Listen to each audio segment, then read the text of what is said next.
Welcome to the Women's National League Wrap for Series 8. I'm joined by Seana and Alanna this week, and we're going to just get right into it. I'm going to start off with the biggest win of the weekend. DLR Waves +6 past Cork City. What a way for DLR to bounce back after their defeat on Tuesday. But unfortunate for Cork. Alanna, did the scoreline reflect the game, do you think? Yeah, I think it did, Emma. Coming into the season, we knew DLR were ones to watch because, definitely everyone thought they were going to push on, and they have. Maybe not as much as we thought they would, but still a brilliant side, and they're showing that recently, as of late, more than this early the season. I think, especially Katie Malone with the hat trick, Letman with two, and Burley with the other. But I think Sarah McKevitt was standout, as usual. But so I think given their performances, I think it did reflect the game. Cork probably struggling a bit thus far. I mean, they did get that 4-0 win over Treaty, which was brilliant for them during the week. And I think Lauren Singleton done well at the weekend again. But yeah, still some work for them to do just yet. Also, just to say as well, best wishes to Mia Dodd, because that looked a nasty one, but hopefully she'll be back now soon. Yeah, I was really impressed with the DLR Waves performance. And, I felt going in, I said before, they're never really an easy team to play. And I thought, maybe that factor could be intimidating for Cork to kind of go into. But sure, look, it was a good win for DLR. Another big scoreline over in Talca, Shells beat Treaty 5-0. Seana, it was a good performance by the Shell squad all around. And, they got a few good young players on as well. Who impressed you the most out of that game?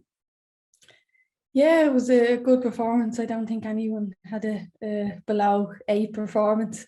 But I thought Aoife Kelly coming on at half time to replace Rachel Graham, there's big boots to fill. But she was just fantastic in terms of a game like that, especially Treaty in the first half. They didn't get their distances between the lines right in terms of between midfield and their defence. But in the second half, they came out and the distances weren't as big and there was less space for Shells to play. But Aoife done really well at just opening play up and transitioning the ball from one side of the pitch to the other. So I thought she was excellent. And in terms of a Treaty, obviously not a scoreline that reflects well on them, but I do have to give a shout out to Cara Griffin. I thought she always looked a threat.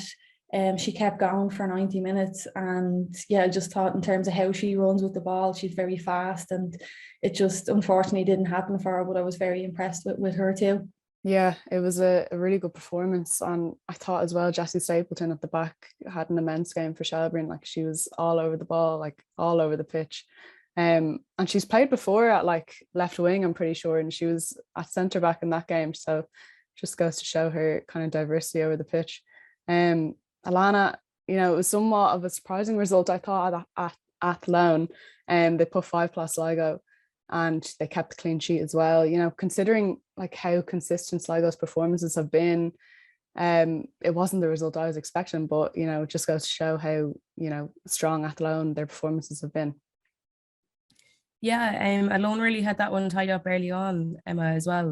They had 3 goals, I think it was within 11 minutes. Yeah. Now that's for their 3rd successive win as well. So yeah, they're really on a good streak. Now one of those goals might have been a bit dubious. I think if you saw the replay, you'd have questions. But no, they were definitely the better side. Maybe it was that maybe Sligo underestimated them a touch, really, because the way we've seen Sligo against other sides kind of set out more defensively with some of the bigger sides up the league, and maybe they just didn't really anticipate that with it alone. But Tommy Hewitt has really got them clicking this year, and I think they're definitely a force to be reckoned with, and they have some of the most exciting young talent in the league too. So if they can keep hold of them, who knows where they'll go. And 3 wins on the bounce now, and Cork this weekend, so maybe they'll have to see can they continue the streak even one more.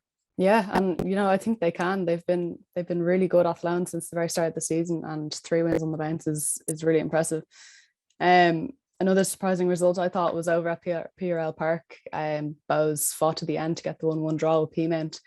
It was a spirited performance from Bows and such a big result for them, Seana. Yeah, great result for Bows. I thought they played really, really well. It's probably the best performance from their midfield I've ever seen. I thought Ciara Bates Crosby was the player of the match. She was just everywhere. And it was just, yeah, they really worked hard all over the pitch, but I just thought that her energy levels with winning the ball back, pushing forward, dropping back in, Rachel Kelly in goal as well. A young player, but you could see just the level of experience that she's playing with, slowing the game down. She was a real confident presence for our backline, and obviously came through the ranks at Shells. And I was very proud watching her in terms of the leadership she showed in the game. But I think another shout out has to go to Sinead Taylor. It can be really difficult playing a game like that up top against a very good defence, but she made everything stick. You know, gave our team time to get forward, chased anything that was over the top. She chased down. Unfortunately, I think she left the pitch in 70 minutes. But over the course of the 70 minutes, I just thought she really, really made her team kind of stick in the game. And even for the corner kick, like a ball went forward, and I was kind of going, that's just going to go over her head out for a goal kick. But she was able to just pluck it out of the air and got our team a corner. And I think that's going to make the difference for them as the season goes on, is they have players that have the ability to attack and get forward. It's just about them clicking in the final third. So yeah, great performance. I'm sure Sean Byrne will be delighted with that, and hopefully they can build on it over the coming weeks. Yeah, and it was a great header from Lisa Murphy to get their goal. You know, I think going in, they definitely took their chances where they got them in terms of corners and set pieces and all that. So a great result for Bez. Finally, Wexford and Galway played out a 2-2 draw, Alanna, over in DC Park. You know, such an entertaining game of football to watch, and both sides played really well. Do you think it was a deserved result there? I think so, yeah. I think it was a fair result in the end, especially given obviously Wexford led for most of the game, and then Galway nipped the equaliser through Julianne, but they could have even won it there in the end. So I think while Wexford may have seen it as points drop maybe coming into the match, I think it was a fair result come the end of it. But as you say, yeah, great footballing match too, especially the first half. I thought was really, really just great to watch. And yeah, I suppose that's just kind of what you get when you have Kylie, Ellen, Ciara Rossiter, Julianne, Chloe Singleton all on the same pitch. But yeah, I think ultimately a fair result given Galway kept knocking on the door and yeah, share the spoils on this occasion. Yeah, and I mean, it just goes to show how teams like Galway and teams like DLR are really making the league even more competitive. You know, you have the top 3 teams, of course, but I think it's going to be a really interesting league this season, especially. So thanks for joining me, and I'll talk to you very soon.